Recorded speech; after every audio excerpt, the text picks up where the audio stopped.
Well, Mark, do you want me to just make a restart? That'd be brilliant. Thanks, Robin. Right. And as folk are arriving, you've got them automatically enabled just to come straight into the meeting. We have 34 screens on the computer just now, so that's great to see so many people turning up. First of all, let me introduce myself. I don't know if I'm in your screen at the moment or not, but my name is Robin Allison. I'm the minister at Chalmers Memorial Church in Port Seton. I'm also the convener of the Presbytery of Lothian's Resourcing Ministry Committee. You'll be fortunate tonight that I'm not really saying too much this evening because our main participants are the Reverend Mark Nicholas, whose idea to hold this webinar was. So thank you to Mark for volunteering to do this. Mark is the minister at Gorebridge Parish Church, as well as the moderator of the Lothian Presbytery. And tonight he's assisted by his tech guy, Liam Somerville, who's been very instrumental in helping to keep Gorebridge Parish Church to live stream their services of worship right the way through these recent months. Should also introduce one other person that's going to be involved in the proceedings tonight, the Reverend Dr. Robin Hill, who is minister at Glasgow, linked with Long Nidri, and he heads up the Presbytery of Lothian's worship leading training team. Now, if you've logged on to the webinar tonight, it's likely that you are considering or wanting to try and find out a little bit more about how you might live stream worship from your church. And many congregations are considering that at the moment as we take our first tentative steps back towards our church buildings. And with the numbers being very limited and those who can attend worship to 50 maximum, unless of your building can't accommodate that number using the 2-meter rule, one of the options that's open to us is to lead worship with the limited numbers that are there, but to live stream a service for those who cannot be there. But therein, of course, lies the problem for many of us. How do we live stream? What amazing techie stuff do we need to be able to do that? What broadband connection do we need? How fast does that broadband connection need to be to make it work properly? How do you use YouTube effectively to live stream a service or whatever platform you happen to be using? And how on earth would you even make a YouTube account so that you can actually do this? Do we need fancy software to make it happen? A computer that would run the space shuttle to make it all work? Well, the intention this evening for the next hour is to try and lay out some of the options in as down to earth a way as and practical ways we can. And so in a few minutes, Robin Hill is going to lead a discussion with Mark and Liam for the first wee part of our meeting. And then before we finish, there's going to be time for folk to ask what they will of Mark and Liam to use their knowledge and understanding. So start thinking about what you want to ask, scribble it down in a bit of paper, post-it note, whatever you can put your hand on, and make sure you get a chance to ask it later on. But before we begin, however, perhaps we should just begin with a word of prayer. Let's pray. Ever-loving God, the journey of these last few months has been a strange one for us all. A time when we've learned much about ourselves and the way in which we operate our churches. A time to explore new ways of being and to discover new insights into our faith. But most of all, loving Father, we have discovered you, the God who has journeyed with us, who has steadied us on that path, and who has shown faithfulness to your people. Lord, we want to worship you, for you are worthy of our praise. But we also want to encourage others to worship you too, and to be able to provide meaningful opportunities for them to do that through whatever means we are able to. So bless us this night with your presence, and enable us to find out a bit more about how we can inspire people through our worship of you. So hear our prayers as we bring them now in Jesus' name. Amen. Amen. Well, first of all, Mark, have you any techie things that you need to tell us first about how this Zoom meeting, about using chats or sound or whatever? Absolutely. So at the moment, I'm using the chat function. Here we go. Everyone should now receive a message note saying, please use the chat function for any questions you may have, and I'll make sure we try and address them. And that's the best way to get a question to us. But if you do have a question at any time, you can raise your hand. You can do that with the, there is a function to raise your hand. I'm trying to remember where it is. It's in the participants section. And you can, I can't remember it. Best if you send the chat, or you can wave, or if just get an indication to me that you want to ask a question. But most of the important it's in the reactions, Mark. It's in reactions. Thank you. See that? I don't even know what I'm doing, and I'm supposed to. So, thank you, Sheila, and everyone else who knew that that was in reactions. Well done. And use that to get my attention. So, welcome to everybody. Robin, you had some questions for us. Yes, indeed. Thank you very much, Mark, and thank you to Robin as well. The first Robin was very kind in saying the presbytery reasons for me being here tonight, but the actual reason is something a bit more simple and straightforward, because it's my role this evening to play the daft laddie, a role to which I was very naturally born. Why should this be? Well, quite simply, I'm the minister of two congregations, each of which has a building, the building of Gladsmuir Parish Church and the building of Longnidrey Parish Church. Fact of the matter is that neither of our buildings has so much as a GPO telephone line within it. So we don't have a phone, we don't have broadband, we don't have Wi-Fi, we don't have anything like that at all. The kit that we have in each building for AV purposes, internal to the building, is actually very high quality. But in terms of linking up onto the web, we have nothing whatsoever. So, starting on that basis, the first question I'd like to put to Mark and to his technical guru Liam is the most basic of all. For buildings like Gladsmuir and Longnidrey, which I'm sure will be mirrored all across our presbytery and far beyond, how do we go about simply laying the foundations? So I think the easiest solution for yourself would probably be using some form of laptop, and rather than trying to get kind of broadband installed from BT, I mean, that would be my recommendation too, because a bit of copper is always really handy to have. But you can buy USB kind of dongles and mobile phone data plans. Now, I'm kind of originally from kind of down that sort of neck of the woods anyway. So my recommendation to you would be something like 3 as a mobile phone provider. Now, there's another network called Smarty that piggyback off of the 3 network, and for about £18 a month, you can get a similar plan whereby you have unlimited access to data. And therefore you're not going to have to worry about the data consumption that you're going to use, of which you'll use plenty whilst streaming. So okay, that's how I would approach it.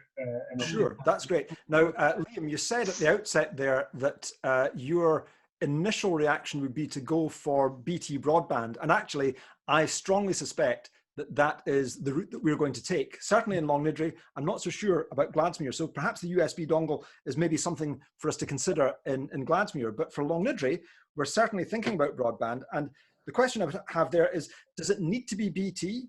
Or could we consider, for example, Big Jim's cheap and cheerful QuickNet at $3.99 a go, including a free cuddly toy? You absolutely can do that. Now, the reason being is that a number of years ago, BT were instructed by Ofcom to separate out the business so that there was no longer such a monopoly. So the part of the business under BT that now owns all the kind of copper and all the lines and exchanges and all the rest of it, that's now owned by BT Wholesale, and they're a separate entity to BT Internet. They are different organisations, and BT Internet theoretically have no monopoly or any better position to provide you an internet capability than any other, which is generally down the road. Okay, I wonder, Liam, if you can maybe get a wee bit closer to your microphone. We're struggling a little bit with the sound at our end, if that's possible. Yeah, okay.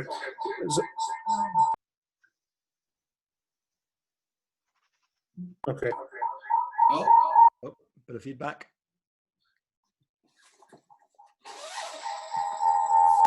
you've got the feedback because you've got multiple speakers in the room, so you're picking up off the one that you were commonly sharing before, plus the one that you've got on your laptop or your Surface or whatever you're using for it. Mine's is muted. Mark's isn't.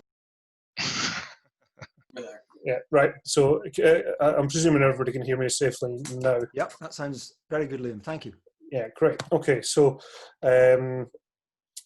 as I have the goldfish memory, can you repeat the question? Yeah, my question is basically, is BT the gold standard that we should all be aspiring to, or can we go for something that's cheaper and more cheerful? I would just go for the cheaper, cheerful. Personally, I highly recommend PlusNet. I've got a networking background, and for that we get extra benefits out of PlusNet. But frankly, any internet connection is really going to kind of do. I would stay away from providers personally that are kind of sound like POC, and the other one that I would avoid, they provide a television service via satellite. I see. I would avoid those, but beyond that, I think you should be good. Okay, that's fine. Before we get on to the hardware side of things, one other question that I'd like to put to you is really to do with starting to think about costs. In our Longniddry congregation, we have a great software specialist who is called Jim Cooper, and Jim is a former moderator of Presbytery, and he was telling me just the other day that there are a great many people out there who will offer $100,000 solutions to $10 problems. Absolutely. So am I alone in preferring a $10 solution to something that would be a whole lot more expensive? Mark will tell you, personally, I'm very, very tight, and personally will try to kind of tread a very fine balance between cost and quality. And if I can get 80% of what I need out of something that's 10% or 100 times cheaper, then I'll absolutely do that, and we'll use it to its full capability. So yeah, cost is not something that we've just been like, oh yeah, let's just throw money at this. We've scrimped and saved on every little piece that we can. I've phoned up companies and said, so I want to buy a couple of cameras from you. I'm not willing to pay retail, so what can you do for me? It's things like that that really do make a difference. Great. Good. Well, let's bear that in mind as we move on to the next section of my daft laddie exercise here. And I'd like to bring Mark back in at this stage if possible, because like me, Mark, you're a parish minister, you're someone who is leading worship. So from your point of view, what was it that you were looking for to make the job possible? Oh, hang on. We're not hearing you. Hear me now. There we are. That's it. Sorry, we'll have to play tag team with that. It has to be watchable. So the bare minimum is that people aren't put off by what they're seeing, if you see what I mean. But it does not have to be BBC broadcast quality. In fact, it's very unlikely to be. And the results you get off fairly modest equipment are very good. Nothing, if any of you have seen what we're doing at Gorebridge Parish, it's at the modest end of the scale. But as to how technically you could achieve it for less than we've done, Liam will probably be a better person to answer that. But that's, I'm just finding my mute button. Where's it? Go. Yes, so I think there's a very kind of fine balance. Sound like I'm still feeding back. It is a bit, yeah. So yeah, it is a very fine balance, and I think it's don't go silly cheap on that, but going to Amazon and buying a kind of £100 video camera with an HDMI out is absolutely going to serve you exceptionally well. If that's still not in your price range, at the end of the day, we're here to provide a service to our congregation who are unable to make it back to church. And if your budget's more in the kind of £50 range, right, then a webcam's just going to have to do. Yeah, just be sensible about it. But my personal opinion is you'll need an HDMI capture and a camera. Now we've gone for a couple of cameras and a video switcher in between to allow us to kind of switch between cameras. And the reason being is that the way that we're doing the service at the moment is that Mark's talking directly to a camera. Now, if I sit and spend time just looking at the camera constantly, it very quickly becomes very awkward to watch, because as part of human nature we kind of look away during conversation anyway. So we break that tension kind of every 8 to 10 seconds by switching to another camera.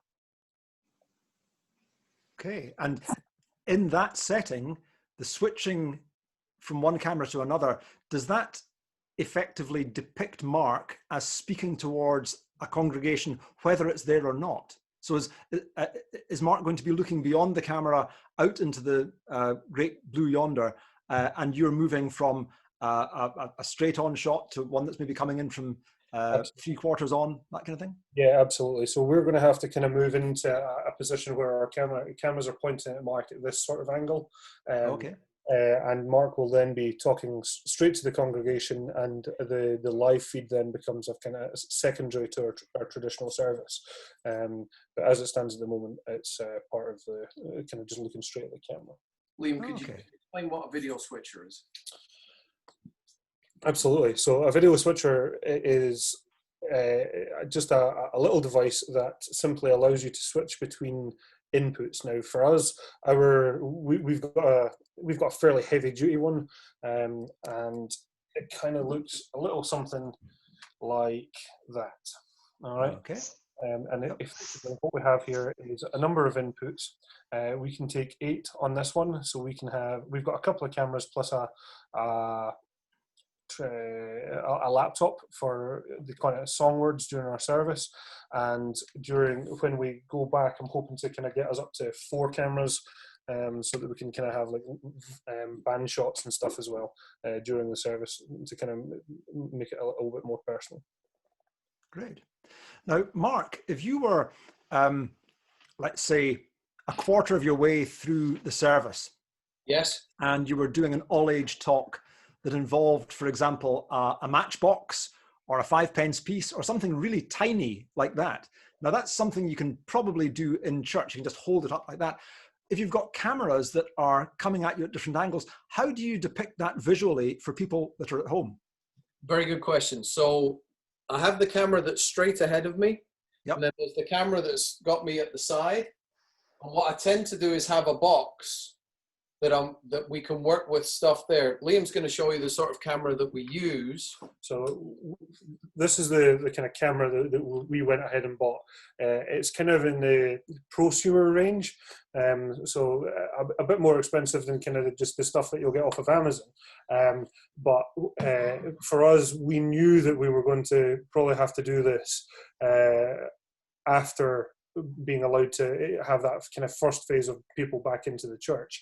So we knew that we had to get cameras out of the way, and they weren't just going to be sitting next to the stage. So we needed something that's got a bit of range on it, that we can kind of still hit that really tight shot if we needed it. Yeah, if you want to see the sort of 2-camera thing working, if you look at any of our videos at Gorebridge Parish of Duncan the Donut, you'll see how small you can get things. I mean, Duncan the Donut is maybe a 5-inch circle, but he fills the screen when we've got him on camera. And we still have plenty of zoom available left. Yeah, so you can. So a camera with zoom, if any of you are interested, it's a Canon XA15 is the camera that we've been using. There are cheaper alternatives. Yeah, and if you are using HDMI, the Canon XA11 is effectively the same device that sits about £300 to £400 cheaper, and just doesn't have one of the outputs that we use here. So that's good to know. That's a very handy tip. So to save a bit of money, if we want quality, going for the XA11 by Canon is a reasonable option. Yes. Yeah, it's about 1,100, is it? I honestly couldn't tell you the price of it, but yeah. Okay. Yeah. So just to recap on what we were saying earlier on, maybe it's nice to have that ability, but it comes with a price tag. But Yes. you're not saying that that's essential. You're saying that we can go for something very much cheaper without quite the same facility on it, but it would still do the job perfectly acceptably. Well, Liam, how much was your webcam? About £70. £70. Okay. So Yeah. it's yes. I mean, it's possible to start small. Some of you will have found that with your audiovisual equipment, that there's a place of entry that's a lot cheaper than what you might do if you want to. And it's advisable to find out what's going to work for you. And that's where we'd recommend the input from a company like Hoggy would be a good person to speak to. Yeah. So if you are looking for advice of a company to speak to, I mean, obviously we'll help as much as we can.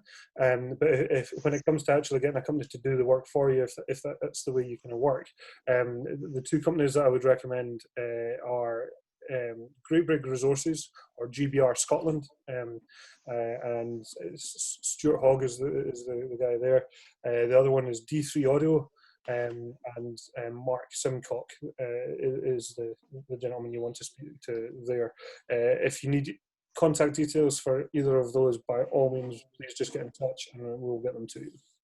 That's great. Thank you, Liam. We're now at about 7:25. Time is rolling on. I'll ask one more question and then hand back to the other Robin, who can take the Q&A session. So my final question is perhaps one of the most important that's likely to be asked in this kind of a setting. And that is, in an ever-changing world, is live streaming definitely the way to go for the next year, the next decade, or is it likely to be tomorrow's old solution to today's problem?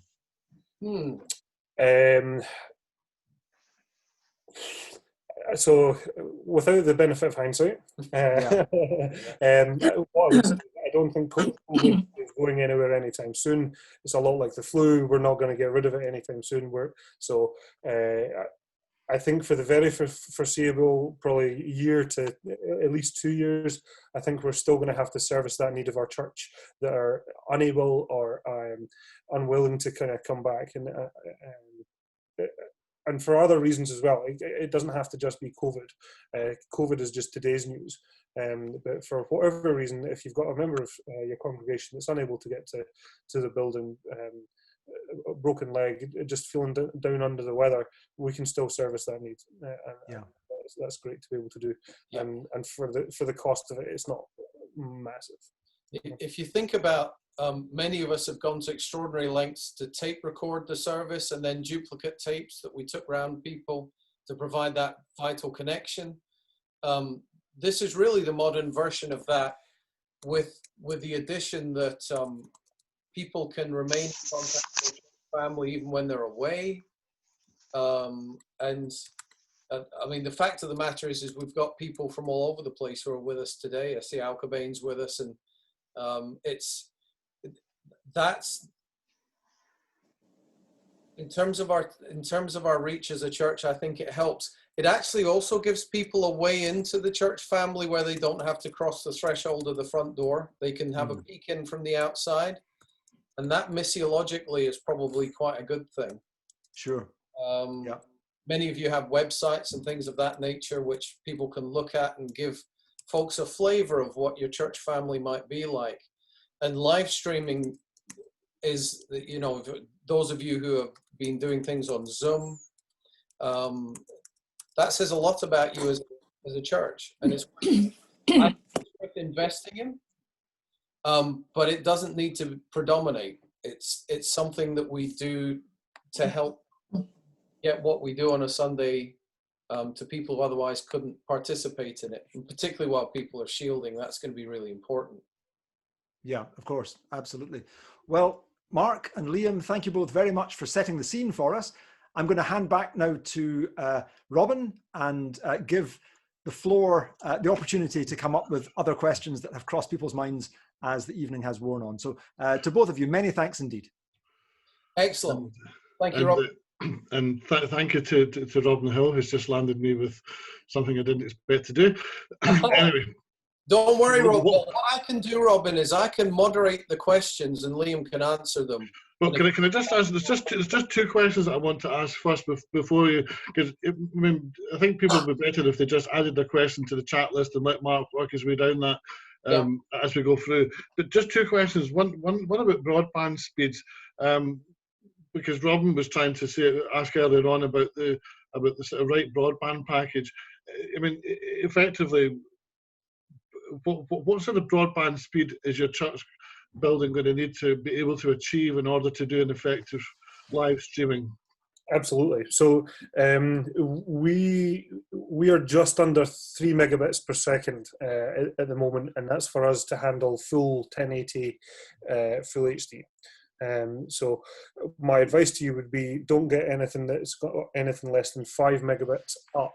Your download speed isn't really going to help you here, because that's not the purpose of what you're trying to do. You're trying to get data out of your church onto the internet. So, yeah. So what you're basically saying is that when you're contacting the broadband companies for prices, you're saying to them, we're going to have to use this for live streaming, so we need at least 3 megabit upload. So it doesn't matter whether it can do umpteen megabits download speed, and it's the speed going out of the premises that's important. Absolutely, but what I would say to you is that I wouldn't take anything less than 5 megabits up. Right. So 3 is kind of where we float about, but if for any reason you need a bit of headroom, I would say 5 megabits up is. So on average, that's going to mean that the broadband, the sort of broadband package is going to be more of a high-speed fibre broadband that you're looking for, something that can get a bit of welly into it. Yeah, I mean, a standard fibre to the cabinet line these days, which is what most people are getting into their home premises, is perfectly capable of up to 20 megabits per second.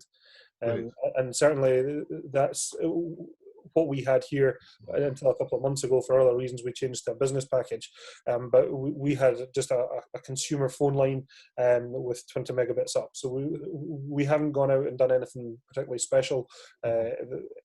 That's the standard technology. It's largely available. Yeah, and you mentioned the going for business line. I think that's one of the we had we had broadband installed in Chalmers Church just before lockdown happened, but we discovered that it's a business package that churches have to go for. You don't have access to domestic home policies because it's not classed as a domestic premises. So when you look at the bottom line price and it says it's £20 a month, add on 20% VAT to that, and that will give you your cost. But I mean, having said that, we used PlusNet too, but actually they were significantly cheaper than BT, and customer service. Somebody put the customer service. I have PlusNet here in the Manse as well, and we have had no problems whatsoever with them. But there are other companies as well. But enough that depends if you're taking out fixed term contracts for 12 or 18 months, you'll be able to negotiate a slightly better price. The second thing I want to do before handing back to Mark is, I said earlier on in my introduction about the use of YouTube for live streaming. What's the technicalities of that? I mean, if you're sitting in the church on a Sunday morning, I mean, when your camera is connected up to a laptop, or how do you do it, which then uploads a picture to YouTube, and what's the sort of process that you have to go through to make this work? So our process is far more complicated than that. So our video signal comes into here, which is our video switcher. We switch between one our camera. Eventually it goes out through an output, and we convert the HDMI signal to USB with an adapter like this, put it onto a computer, use some free software. And I know that many people's ears just picked up there, called OBS, Open Broadcast Software, I think. And a lot of kind of YouTube people are using it. And it's really, really simple to use. There's plenty of videos for training on how to use it, why to use it, etc. Funnily enough, on YouTube. So, but if you our process isn't probably going to be the same as everyone else's. Effectively, what you're trying to do is you're trying to get your camera signal into one of these and onto a computer. That's all you're trying to do. So I would ignore our process. We've gone a bit above and beyond, effectively. And it's fairly simple to register for a YouTube account in order to live stream. Yeah, so all it needs is, I think, a Gmail account or a Google-owned like address mechanism in order to make that happen. So we just created a Gmail email address, and we use that for our streaming purposes. That's all it's used for. Brian actually just asked a very good question there about how do we sync audio and how do we between audio and video. So the first week that we did this, there was a delay, and effectively what we had to do was delay the audio. And the way that we calculated that was basically I stood in front of the camera, recorded myself making a clap, and at that point that my hands meet, I was able to work out the number of frames that it took to get there. There's a quick maths calculation to work out the frames per second, the number of frames that you used, times the two together, and we end up close to a quarter of a second. So it's about 233 milliseconds for us. And then the OBS software on the audio side, all you do is you tell it to delay the audio by that. It's 233.333 milliseconds for us, but we can only set it at 233, so don't get too pernickety about it. Is that a common problem then with live broadcasting, that you can get out of sync with video? Absolutely. Yeah. And the reason being is that it takes longer for a video processor than an audio processor to do its piece. So. Right, but the OBS software can help to help with adjusting that. Yeah, absolutely. Yeah. Right, and just one final thing, because Alistair's been asking on a couple of occasions here: does the USB dongle option require a good mobile signal in or around the church? So if you're out in the sticks and you don't have such a great mobile phone signal, or you live in Port Seton and the mobile phone signal is not all that great in various places, is a USB dongle a realistic thing or not? I mean, I would still take a bit of copper over a mobile phone signal, but if you still can't get copper and you're not able to really get any 4G coverage from any mobile phone network, I probably find it quite difficult to believe that no one's providing 4G to most areas. There's typically at least one that is providing good 4G. So I think it's about having a look at what networks are actually providing it. Because one of the options that somebody mentioned that they were exploring in their church was the use of a mobile phone router as opposed to a dongle. Yeah, absolutely, and there's absolutely nothing wrong in that. But what I would say about that is that it takes time for someone to set it up, and you need to have a little bit of knowledge. So the reason that I was suggesting nearly just a USB stick is that you plug it in, and you kind of off and running. So it was really going back to the kind of, let's just go back to the absolute basics for most people. It was nothing more than that. It's a perfectly valid option if you've got somebody that's got a little bit of knowledge, then absolutely. I think it's one of the options that some companies, I'm not sure if they all do, but offer the option to put as an add-on to your broadband, your fibre broadband package, the option to put in a mobile phone router as well, particularly for church buildings where Wi-Fi around the building can be difficult. So sometimes you can use the mobile phone router to get signals in places in the church building that you can't get depending on where your router is. So I'm assuming that the router in Gorebridge Parish Church, for example, will be fairly centrally located in the sanctuary. No. It's not.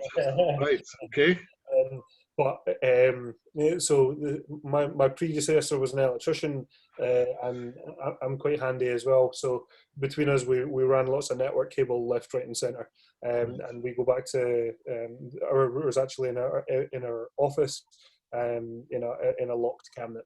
So Right, but you can also use what about the use of these little things that you plug into the wall? You know, you see sort of broadband Wi-Fi extenders. Yeah, they're perfectly valid options. What I will say is just be careful, buy it from somewhere that you know will take a return. And the reason being is that church wiring typically is particularly old. And the distribution boards may not all be on the same rings as you're trying to access, and hopping between distribution boards can be problematic for those little power line adapters. So just make sure you can return it if you have to. But yes, it's a perfectly valid option. Don't go silly on spending money on that stuff. TP-Link actually makes some really, really good quality networking technologies. Their power line adapters for a kind of sender and a receiver is about £30, and to be perfectly honest, it's incredibly stable. So I wouldn't even go past that. If I had to buy a power line adapter today, it's exactly what I'd be doing. So just to clarify for folks, the power line adapters use the internal electric sockets within your church building. So if your router's in the wrong place, you can use a socket adapter to extend the Wi-Fi range from your router around about the church building. It takes a wee bit of footering about. We discovered, that's what we discovered in Chalmers Church, that we have two different circuits for our electricity. So we have to set a socket outside the main sanctuary and hope that it gets into at least the front of the building to get the signal. But it can be a bit, because we can't use a socket in the actual church building itself. Well, look, Mark, I'm going to hand over to you to take us through the rest of the questions that are coming up on the chat there. Right, Liam, I realise you've been answering some of them. I'm going to bring them up as they come. Yep. So Neil Cape is asking, how can we, if at all, stream our live to our church hall without installing broadband in the hall as well as the church? Yeah, so you can use outdoor grade Wi-Fi access points and just extend the network, especially if you've got kind of line of sight. Again, TP-Link make a number of outdoor grade antennas, and it's a case of just getting a network cable to it, and that'll do the job absolutely perfectly. Right, I think we've answered Alistair about the dongle option out in the sticks. And thank you, Lindsay, for your thumbs up for PlusNet. What's a good video switcher? To get started with basic video switching, my recommendation is called a Blackmagic, and that's all one word, Blackmagic ATEM Mini, ATEM being ATEM. They're sitting at about £294 from Wex at the moment, and in fact we've actually just bought one this week for other video switching options that we have to do outside in the sanctuary to pull signals into here. But yeah, the Blackmagic ATEM is where I would go. Okay, I'm just gonna see if I can. Here we go. Should be able to share that. So that's a Blackmagic ATEM Mini. Yep. Which you can look up once we pass out the recording or load this up online. Okay. We dealt with the cost. Looked at using a 4G router on the 4G dongle. Do you have a cameraman come producer during the service, doing close-ups, etc., to get your pics of the donkey? Yes, we do. So we're the way we're going to run our video team is that we're going to have a kind of video director that's responsible for switching and telling the camera operators what they would like to see. So we're going to have a couple of. And how far would you set the camera away so it's not intrusive? So we're sitting about 8 or 9 meters away at the moment, but it's really going to depend on your own building and whether or not you can do that. So that's circumstantial to your own kind of environment. Now, I see that you've had a conversation with Paul Anderson about lighting. Is there anything you'd like to say about that? Cameras need lots of light. So if you can give it as much light as you can give it, then you're going to get a better image quality out onto your stream.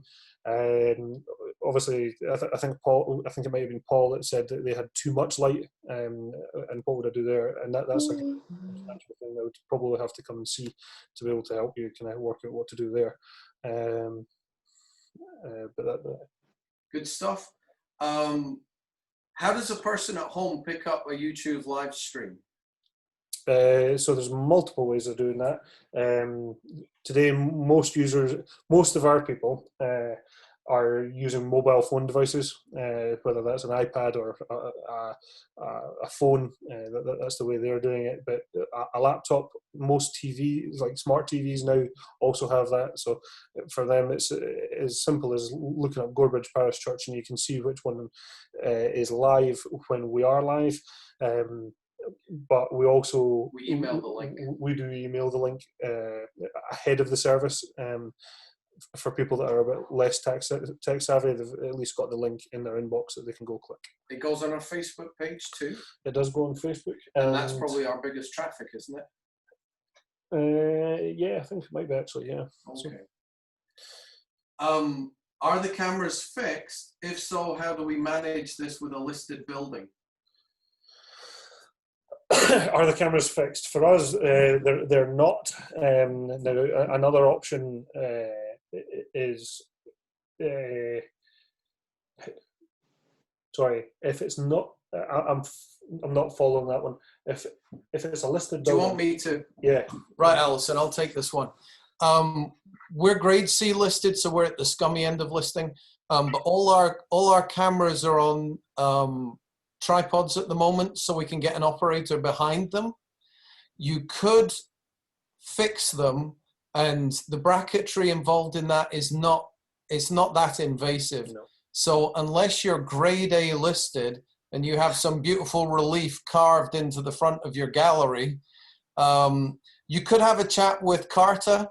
They will certainly give you some guidance on that, because they're not as officious as they used to be. They understand the pressures that we're under in terms of AV, and we've actually found them reasonably good.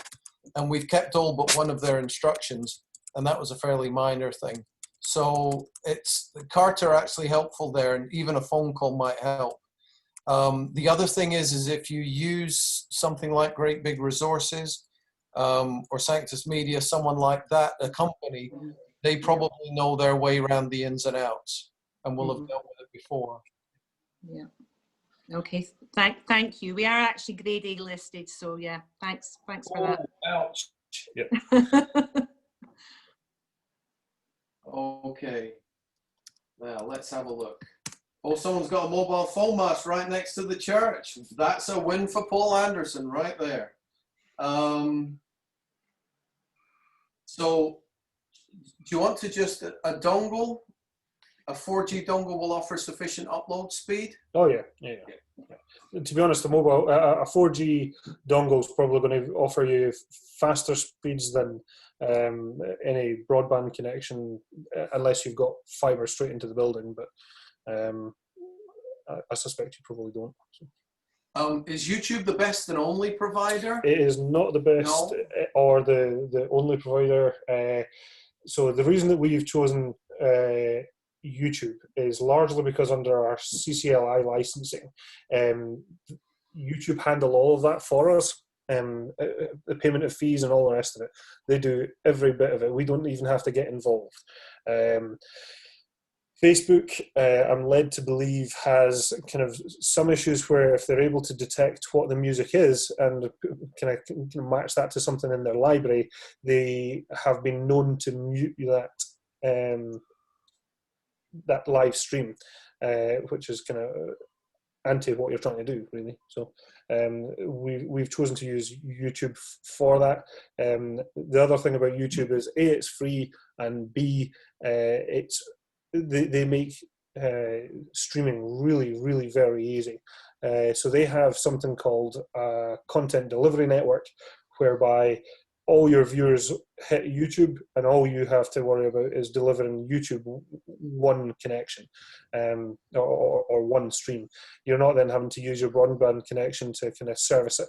Everybody trying to hit your connection, they do all of that for you. So YouTube was our real kind of go-to. Yeah. Can I just briefly say that, because you mentioned the sort of copyright issues there, but that there are copyright restrictions on what can be broadcast live and the form in which it can be. But there's a very good article if you go to the Church of Scotland website, and under the section that says COVID-19, in there's a section. There's a quite a good paper on copyright issues in relation to live streaming of worship.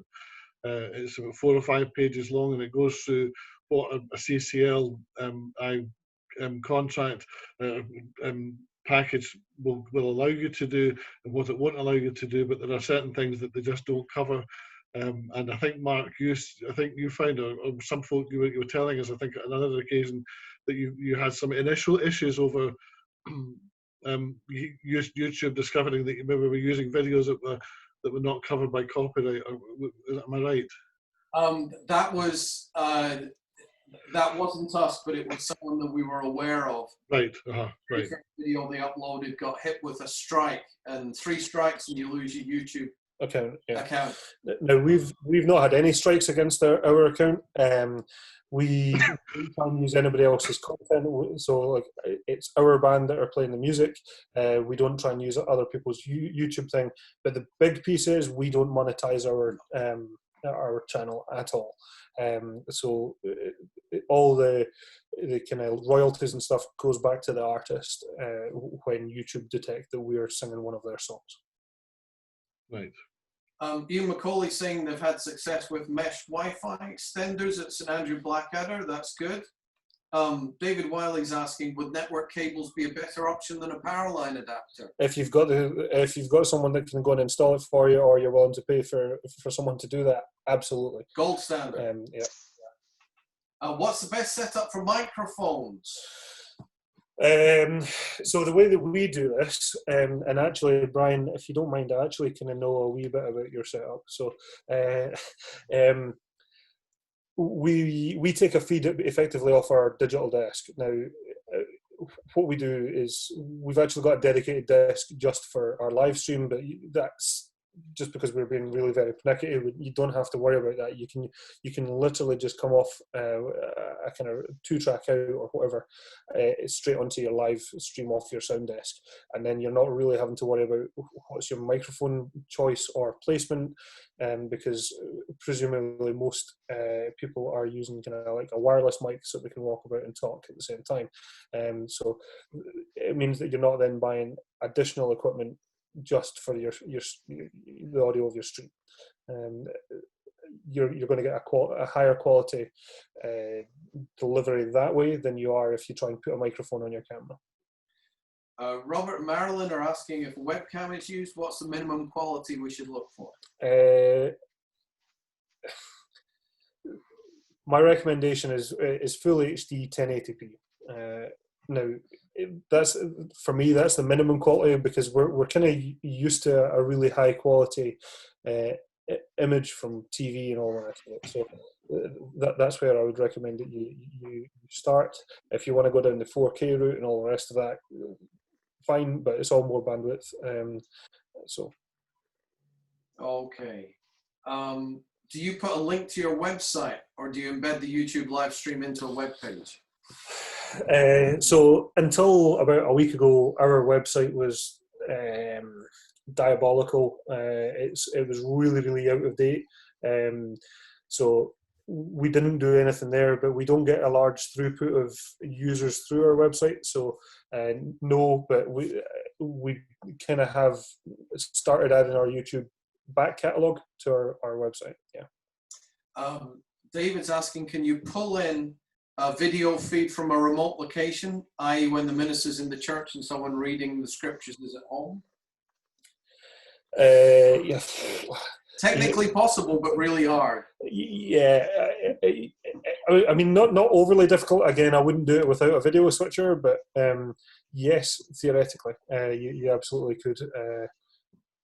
We haven't done it. We haven't done it, and nor are we going to. That's really given that you can, the restrictions on worship, it's probably worth inviting people in, and if they're willing to use the camera. Now let's have a look. Got a few more questions coming in. I really can't stress enough that if you do have other kind of questions after this, then please do get in touch and please do ask. And we can certainly. Alistair's saying, rumor has it that a good microphone is worth the extra pennies, or would you say that the one on the video cam is okay? I'm an audio guy, so I would always put a different mic on it. Yeah, you'll get by, but I think the piece that I would say there is, remember that as consumers of media, we are used to quite a high quality on TV and stuff. So if you deliver a poor quality audio feed, you're less likely to have a viewership that are desperate to tune back in every week. A good company will give you good advice, and it doesn't have to be. Some of our microphones are not desperately expensive. So, Brian, how many technical people are involved in the Gorebridge services? For months it was one. Now we're about 3, but that's because we're only live streaming. It'll be more than that every week, just to kind of pull off Sunday mornings. So we're going to have 2 sound engineers, one for live stream, one for the congregation, and we're going to have a video team as well. So youth are particularly kind of interested in technology, and I'm going to be banging on most of their doors at some point to say, come help. Does the video switcher allow you to cut between pre-recorded video on the laptop? Yes. In between the live stuff? Yeah. Yes, it does. Yeah, and we, for the last 3 weeks, have done that very example. We've been pre-recording for one of our kind of ministry series at the moment called Witness 2, and so we've pre-recorded those and then just played them back during the kind of live stream, and it's all because of the video switcher. Right, Nick Overfield saying, I'm listening in, but I'm not our resident tech person. You're a brave man, Nick. Maybe it'd be helpful for sharing with our congregations if there's a bullet point list or price guide pointing out what kit we needed to get set up. So I would say that it's not about a bullet point shopping list of go buy this, okay, because every single one of us here is sitting with churches with different budgets, and we're all in different situations at the moment, so that this isn't a one size fits all. So on that basis, I wouldn't say here's a bullet list of things to go buy, but what I would say is get your tech to come and either speak to us or go and speak to Gorebridge Resources. They're through in Glasgow, or D3 Audio, and they can certainly help you. Some churches use YouTube Premium service. What are the pros and cons? The cons is they take my money and I don't want to give them it. The pros is they take my money and I get no access. There's nothing. It doesn't buy us anything in terms of the stream. We don't use it. No. I wouldn't worry about it. So. Okay. Right, we've got to the end of our list of questions on the chat. Are there any other? Well, I think we've just about come to the end of the hour anyway. I think my only final question is how do we get clones of Liam? The Rosalind Institute is in the Presbytery. We can give you spittle samples. I'm just not quite sure the ethics of it would work out, but I think it's we appreciate that you're very, very fortunate in Gorebridge, and I'm sure you know that to have folk like Liam helping you to do that. And I think, you know, we all recognise that we can only do what we can do within our own settings. But I think, you know, you've given us, you know, some names of different companies and different people that we can approach, some equipment that we can have a look at, giving us some ideas about different types of broadband package, and whether mobile broadband is as good as fixed line broadband. And, you know, and these are all the sort of things that every congregation thinking about this is going to have to think about. And, you know, maybe it will be not be something that all congregations will be able to get up and running with, you know, immediately, but I mean, at least over the next few months to gather the information and the prices that we would require to get some of this up and running, and to help us to live stream our services. There's no doubt that there's a, you know, that during lockdown that people have tuned into live streaming and online worship in a way that has surprised many of us as to just how much interest there has been. And we've been reading items in the news, various articles that have showed just that people have, you know, found a kind of interest in religious services, which is really encouraging. So, so we want to thank Mark, we want to thank Liam, and we want to thank Robin Hill as well, just for helping to guide us through the questions. This, you'll see that just in the chat thing there that Mark and Liam have put up their email addresses. So if you want to sort of take a wee note of them, and they'll be very happy, I'm quite sure, to answer any questions that you've got. This particular video will be going on to the Gorebridge Parish Church YouTube channel at some point, I presume, and you'll be able to have a wee look back. And if you've got anybody else that you think would be interested in using this, then that's great. And thank you very much. So I think we'll